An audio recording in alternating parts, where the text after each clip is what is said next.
Well, let's get rocking. I thought before we get started, just a quick word on Anthony Brown and such a tough day. And probably the big topic today was about the leg, but really it's always about the guy first, about the dude. And both Anthony and Jordan have played a lot of really good football during their time here, and we'll miss Anthony in just the same way. He's such a great teammate. He's an excellent communicator. He's an excellent competitor. So.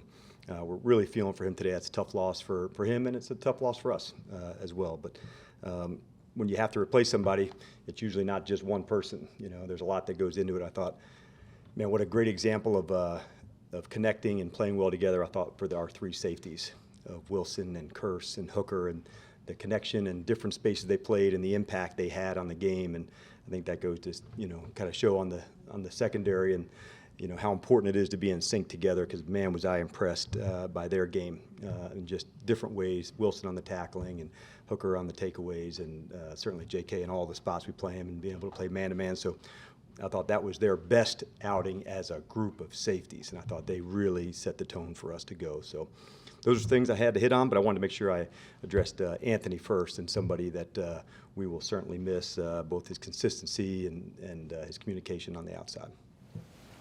So let's let it rip. John? Dan, David Moore, Dallas Morning News. Or David. Can you talk a little oh, I'm sorry. No, go ahead. Go ahead. I'm sorry, John.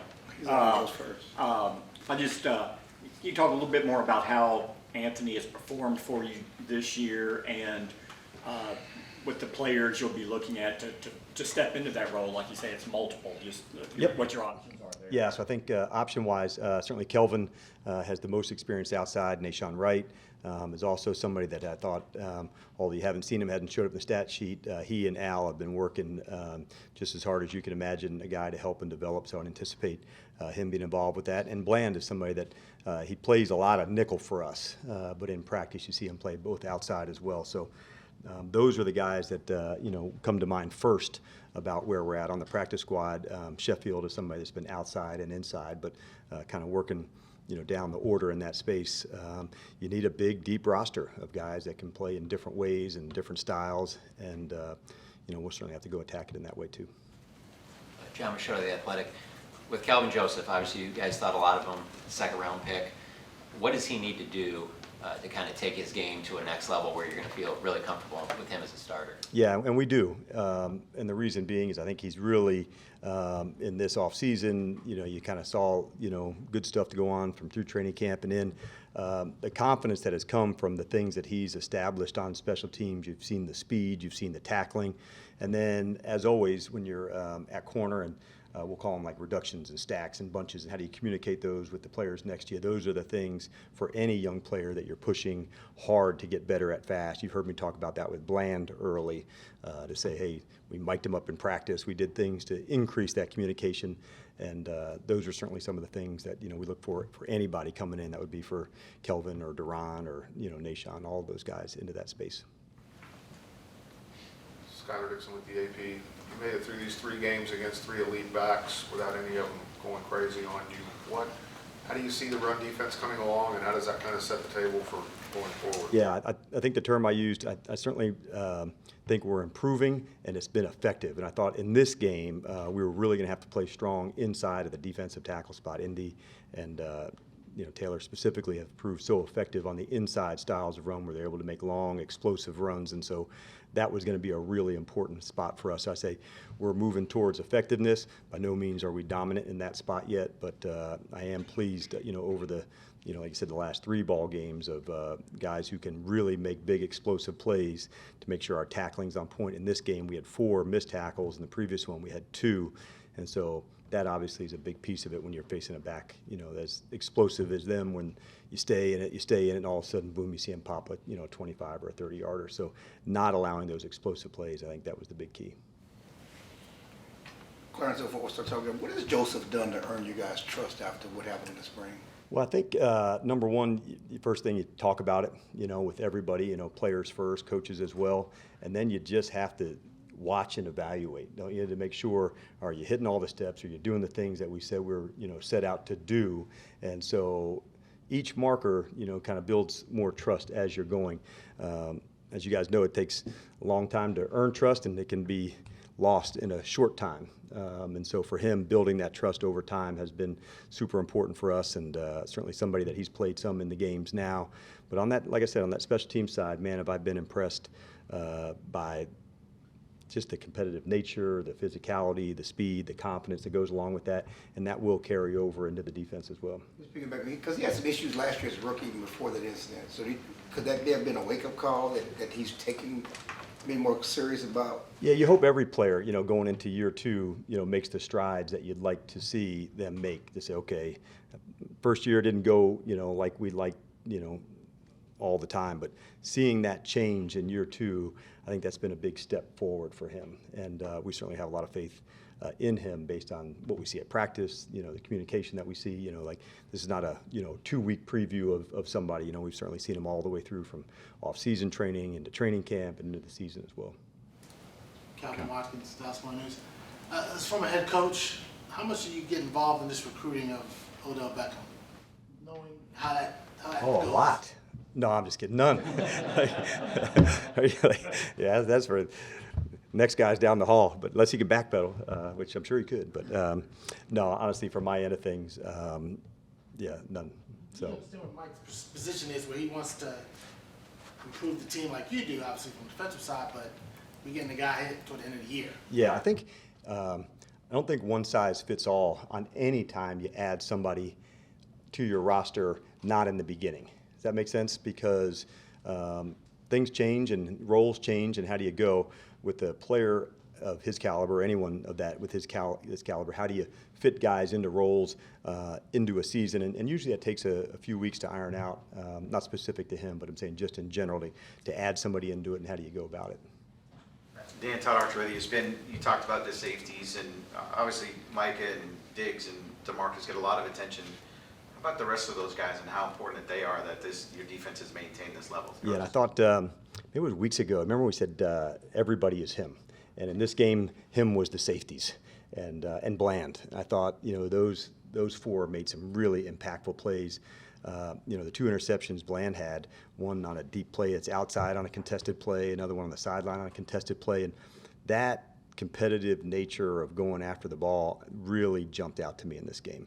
But sometimes when there's some focus on certain players, it opens up opportunities for others. Like Trey did not get a lot of targets in this game, and sometimes that's how it goes to say, all right, I'm not going to go over here, but when I do try this other person, you have to make them pay. And so to find those examples where that happened, I thought that was really important. So in this instance, I thought the safeties and Bland in that space, they just really stole the show. Like when Micah makes the splash plays and the big plays, and you have to spend extra time, devoting some protection or some ideas of how to go to him, there's some other spaces that are going to be available. And you have to nail those when they come. And that is one of the fun parts about our defense. I really do think that as you're going through it, you saw Anthony Brown on a blitz inside. You saw Donovan on the blitz inside to say, all right, he's standing there, but there's another problem on the end of the line over there. And so it causes some issues, and some protections and some matchups. And that's up to us to continue to push those so, we don't get, typed into, people aligning in one spot all the time. You talked about, I think I heard it right, you mic'd up Joseph at practice? Bland. Oh, Bland. Yeah, a few weeks back.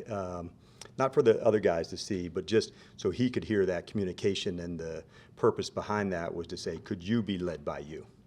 To hear that communication. So I've done that before where we mic somebody up and then we attach those plays, to that portion of practice and hear the communication. And I was expecting it to be at a lower level than it was. So when I heard his, I was actually quite pleased to feel that he had, nailed it. And sometimes as a rookie, being in charge doesn't come that easy. And sometimes at that position, you have to make the call over some of these other guys that have played. So the lesson there is when in charge, be in charge. And it was good to hear him, take authority and going for it.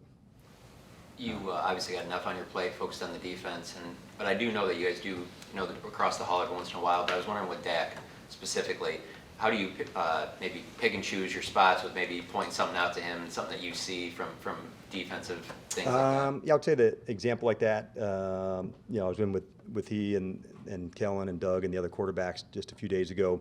it was in between meetings. They were watching some of Indy, and so just my perspective sometimes on what another defense may be doing and what their key is, or what they're looking at, or where they may be vulnerable at some spots. So it's more just overall general from a defensive standpoint about what a defensive. No, that's not that. They just screwed up on this play. Take that one out. More just this is what some of the keys might be on this specific play. But do that with Kelvin too, just to especially if we're playing somebody that I may have some background with or some knowledge about a system. So I enjoy doing that. Jory. Dan Jory Epstein with Yahoo Sports. How did you feel like your quarterbacks fared early in the game? I know Anthony's ultimately out now. And do you think there was improvement as the course of the game went on? And if so, what can you point to for what? I do think there was improvement. Actually, our first 2 drives didn't go that great. So they had a field goal. It was kind of a shorter field, and they hit a longer one. So I wasn't that. But then the second drive was a touchdown. So it felt a little bit like the boxing match. I'm throwing some jabs, you were as well, and we're kind of feeling that. And then as it got past the third round, it's okay, let's go do it. So I didn't like a little bit of the back and forth, and then I thought after that we really started to come into our own. There was a sudden change that was right before a 2-minute.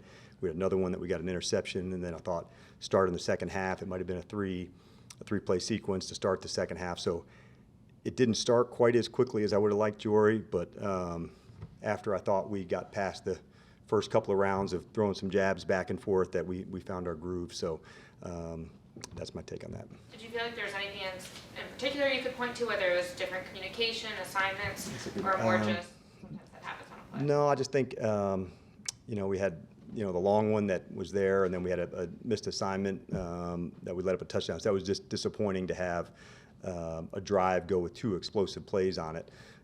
And then we kind of found our groove, but it wasn't a lack of communication or anything that allowed the big play to happen. Mike. Dallas Morning News. Back to that sequence, late second quarter, where there's a sudden change situation. You guys responded quickly to force a field goal, get back on the field, get the interception, force a 3-and-out at the start of the second half.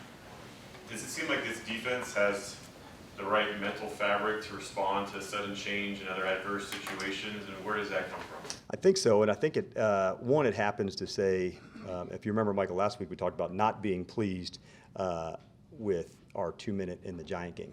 And if you guys remember that at the half, they kicked a field goal and they scored right at the end of the game. And so I can remember coming down at the end of the game just being pissed. But when that happened, I said, this is awesome. I remember saying on the headset, this is exactly what we need right now to make sure we can go and shut the door as we need to. And so being in that space, we're fortunate Mike's put us in those spots a lot at practice. It feels normal. We compete against the offense twice a week in those 2-minute spots, once at the end of the half, one at the end of the game. There's times when I've had just a player call it, a guy like JK, so I have a sense of what they like. There's times where I call it all. So we're in that space. We go there a lot, and we're comfortable in that spot to go. And so that's why we rotate so many players. So hopefully when you see us in a 2-minute end of the half and the end of the game, the rushers are tuned in, the communication's on point, but we do spend a lot of time in that spot to get ready. And with Dono, we talked a lot about his physicality. You could feel that last night. But Man, didn't you? It was just the tackling, the physicality. I was gave him a big hug afterward. I said, man, that is it. That's what it looks like. Can you kind of open the curtain a little bit on him? We see this super downhill physical guy who's around the ball often, but maybe a little more broadly, what is there to him that you like? Well, I think there's a rare speed and physicality that comes with him. There's certain guys that who have good size and can be very physical due to their size. This one, he plays much bigger than his size is, and I think it's the explosiveness that he can hit and tackle with. But he can play fast, and I think there's people that run fast, and then there's people that play fast, and he is somebody that can play fast, and he just keeps getting better and better, as it's going. But he's throwing a hell of a year, and but yesterday really stood out to me on some tackles. Last week did too, so I don't want to take anything away from that. On some open field tackles on Barkley to, get him down, get his legs off the ground. That's not an easy job. And over the last couple weeks, we're referring to in the run defense of where we're at. Dono is right in the middle of that, making sure that the way we want to play comes through on that style. So I would hope when all our friends and our family watch us play, he's at the front and center saying, man, that's it. That's the fast and physical style. And he kind of carries that flag for us and is the one that can plant it and say, this is how we're going to get it on. You had said a few weeks ago, I'm going to get the wording wrong, but you're looking for sort of that moment where you say, okay, that's it. Was the fourth quarter potentially that moment with this defense? I would say it certainly felt like that because of the opportunities when they came, we nailed it, you know, and so they don't always manifest themselves like in the Giant game. We just didn't create any takeaways to go. So when this moment happened, we took it. And so I thought Bland took a couple of plays, and he didn't wait for a tip ball to come to him. He went and aggressively went after it. And so seeing that kind of moment, you know, at the end of the game when it came time to finish, because anybody who would just maybe saw the score wouldn't have realized, you know, this was a much closer game than the final score indicated. So to see those moments in the fourth quarter really, you know, change the game, I thought that is a moment to look back on and say, this is a turn. Cal. I believe Diggs gave up his first score of the season. Just how surprised were you by that because he's played so well? Yeah, I was, and I think like all of us, that was the time to say, okay, I see that. No. So stay true to what we're doing, and that's what I think what's made Trey's year so successful for him is the discipline that he's playing with. And so a good reminder, man, always, you know, stay true to your training and what you do to take it all the way through. And, you know, give them credit too on that one. Matt had a good fake and the guy ran a good route. But at the end, definitely one that we want to have back. You talked about your interior D lineman. Was that Hankins' best game since he's been here for you guys? I would say that one in the Minnesota game, I thought, you know, were really, you know, strong games by Hank. But I just felt his presence over the last couple weeks. You can imagine coming into a new place, new system, new things, new coaches. It does take a few weeks. We were just, you know, kind of talking about a new player coming in earlier, and it takes some time to find that battle rhythm to get into groove, not only with your new teammates, but with a new system and new coaches to go. And so I thought, you know, in a month's time or so that he's been here, you just kind of see this line and this trajectory going up. And I thought yesterday was probably, you know, the high point of that. And now we stay at that spot and move forward. Is he more of a guy, more than just a guy who eats up space, that he'll actually make plays? Yeah, because he can get vertical, and I think that's the big difference of guy who would just, you can just think of a, you know, true nose tackle. I only stay at the line of scrimmage, but you know, for him to get a tackle for loss and finishing on the back, going backwards, that was a penetrating move by a 300 and something pounder. Okay, you can use your own math there. It's a lot. Yeah. So sometimes you don't see a big guy like that with the ability to penetrate and go. They can stay at the line of scrimmage and anchor and take two, and you've heard those terms before. But in this sense, he's able to stunt and be on the move as well. Which guy you were talking about bringing in? There was a receiver I think they were talking about, yes.